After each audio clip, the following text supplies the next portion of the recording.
Hey guys, it's Mel and it's time for our October TBR. So it's officially fall. I am excited. I have a few of my fall reads sprinkled into my TBR for this month.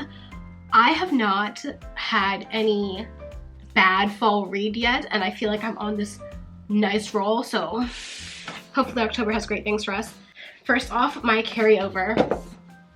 It is indeed Babel. I went to the bookstore, I got myself the regular edition because my Illumicrate edition, I could not annotate that one. It's too precious. And this one, I've already begun the annotations, and spoiler, this book's a masterpiece. Read it. I love it. I just started book 2 in here and it's delectable. Like, this is the type of book you want to annotate. I only annotate my favorite books or the books I have a lot to say about, and this is one of them. I regret not reading Poppy Wars before reading Babel, because if this is such a masterpiece and Poppy Wars has so much praise, then Babel, I would have known to buy the original copy for annotation because the book is so good. I already predict that this is going to be one of my 5-star reads. This was one of my most anticipated books of the year, just based off the lovely Babel Tower and the beautiful artwork on the cover. But I already know this book is going to be amazing. Rebecca Roanhorse was right. This is indeed a masterpiece. It is my carryover for October. I am taking this in slowly. I am drinking it lightly because this is so good. I don't want to gulp it down. I want to experience every delicious, tranquil moment. So for those who don't know, Babel is about Robin Swift. He is orphaned by cholera in Canton and brought to London by the mysterious Professor Lavelle. There, Robin trains in Latin, Ancient Greek, and Chinese, all in preparation for the day he enrolls in Oxford. Specifically, Babel, the Institute of Royal Translation. This is dark academia. It has all of those old school vibes. It is written from the point of view of 1820s, so it has this lovely fall-esque etiquette to it that I just gulp up. Historical fantasy novels are lovely. As a child of a foreigner, I highly relate to this book. I found that I've never felt more seen reading a novel. I was born in America, but I was not raised here for like the first 7 years of my childhood. So I feel a lot of connection to our main character and his experiences coming from Canton to London. And it's been such a soul search reading this book, as well as the fact that I feel seen and I feel heard, and it's just amazing. So that's the first book on today's, for my October TBR. My next one is actually one of my summer TBR books, The Unhoneymooners by Christina Lauren. So Unhoneymooners has this big hype around it. Everyone said it was like one of the best books of the year. I believe this is a contemporary romance. Y'all know I don't really care for contemporary romance unless it's summertime, because they're such quick, easy reads, and they're kind of like a palate cleanse in a sense. But I'm going to Florida this week, so I figured I'd pick up a summery like book because I'm transitioning from my Washington fall with all of the beautiful leaves changing to my very hot and humid Floridian weather. So I figured I'd take this along for the ride. I probably won't read on the flight exactly because I'm doing a red eye, but if I am up all night, I can read this. I think this will probably be my carry-on, or I'll continue just reading or listening to Babel. The Unhoneymooners is a enemies to lover trope. 2 sworn enemies on the Hawaiian trip of a lifetime. Anything can happen, maybe even love, in this romantic comedy from the New York Times bestselling author of Roomies. So I know the vibes for this. Enemies to lovers sounds pretty cliche. One is she's always unlucky and everything bad always happens to her, except for at her twin sister's wedding, I believe. Everyone gets food poisoning except for her and like the groomsman, which happens to be like her arch nemesis or whatever. And she's gonna go on this all expenses paid Maui trip with or without him, so she has to go with him. And I assume they fall in love, and it's a really good, fun tale. But I've heard a lot about Christina Lauren. I believe this is a alias, and this is actually 2 authors, and one is called Christina and one is called Lauren, but don't quote me on that. Maybe that's just Instagram theorems. But I'm excited to read it. It's a quick read. I think it's going to be like, it's only 400 pages-ish. The next book on this one is also a fall read. I'm really excited for it. It's The Darkening by Sunya Mara. This is a fierce revolutionary, a desperate prince, and together they will face the storm or be swept away. This was one of my, I believe this was a Lumicrate edition. It's a Fairy Loot edition. It's stunning. It has the gold foiling, the sprayed edges, and surprisingly a minimalistic hardback cover, but my favorite part ever is always the end page art. End page art? End page art. Don't we like a book with some end page art? I do. So this is like a fantasy romance. I'm pretty sure it's probably gonna be a side piece romance. I'm still gonna read it. I'm here for like the dark, it's not dark fantasy, but I'm here for the fantasy vibes that kind of just bring on fall to me. Fantasy always reminds me of fall, so I'm excited for it. The next book is also on my fall TBR. By the way, you guys can check out my entire fall TBR. I love fall, so I wanted to get some curated reads that I specifically would like to get done during fall, even though I definitely did not finish my summer TBR, but that is besides the point. The next book is Ninth House by Leigh Bardugo, and Christina from Chrissy's Purple Library sent me this book as a book mail, and it was my first book mail from any one of y'all, and it's filled my day with so much joy and happiness. If everything goes as planned, I plan on vlogging my experience of reading it. My history with Leigh Bardugo. She is the author of Shadow and Bone and Six of Crows, which is part of the Grishaverse universe, as well as King of Scars and Rule of Wolves.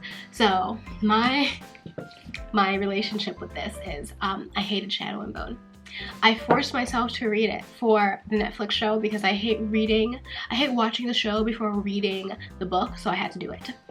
And it put me in a horrible book slump. The Shadow and Bone world just did not do it for me. And then I read Six of Crows, which also put me in a horrible book slump. And I know all of my crows just, I know. I wanted to like it. I did. I even bought the special editions. And then I read Cookie Kingdom, and I actually liked it. I gave it like, I think 4 or 5 stars, I don't remember. So I think in theory, if I reread Six of Crows, I might like it more the second time around, but long story short, I did not like it the first time, and I still have not reread it. So I'm hoping, since this is Leigh Bardugo's breakthrough in adult fantasy, it's gonna be better, and I heard a lot of great things about it. A lot of people said they like it better, and their writing has evolved since Shadow and Bone was a lot of her earlier work. And this is dark academia, perfect for fall, with a fantasy romance understory, I believe. I'm going into kind of blind because I don't want to spoil myself, or like any little thing that will throw me off from liking it, I'm trying to avoid. So Ninth House, y'all. I'm so curious what my experience is going to be reading this. Next, a Discovery of Witches by Deborah Harkness. So I had Discovery of Witches on my fall TBR last year, and the library wait was phenomenally atrocious, so I never read it at the end of the day. So this year I'm determined to read A Discovery of Witches because I must read it this year. It's been on my TBR list for 2 years in a row, so this year it's gonna happen. I'm excited for it. I believe it's a fantasy romance. I believe it's an adult fantasy romance, actually, and I believe it has all the dark academia vibes, as well as werewolves, witches, obviously witches, vampires, and like the whole spooky dooky class. So I'm excited for it. A lot of people say this is one of their favorite books ever. I'm hoping I get the same energy from it, and yeah, it's about to be turned into a TV show from AMC. So I want to read the book first before I see the show, because y'all know me, I have to read the book before I see the show, or it just makes it really hard for me to read the book. And next we have, and I'm pretty sure all y'all are gonna be surprised about this, is The Savage Song by Victoria Schwab. So for those who know, I don't like Victoria Schwab. I like her writing style, but her plots always fall flat for me. Like, A Darker Shade of Magic put me in a reading slump. Did I like the world building? Yes. The plot line of the story? No. Gallant? Same thing. Writing's good. World building's good. DNF'd it. I have a whole vlog on it. I'm currently reading A Gathering of Shadows, and I am still only 50 pages in to this day. I'm like this close to DNFing it, but one of y'all on TikTok told me that it gets better in book 2, so I'm holding out. I'm pushing through. And The Savage Song, I think it was either Katie's reading or another booktuber really liked it, and I watched her reading vlog or heard her talk about it or someone. And I was like, I'm gonna try again. I'm gonna try Vicious and This Savage Song, and I'm gonna finish A Gathering of Shadows.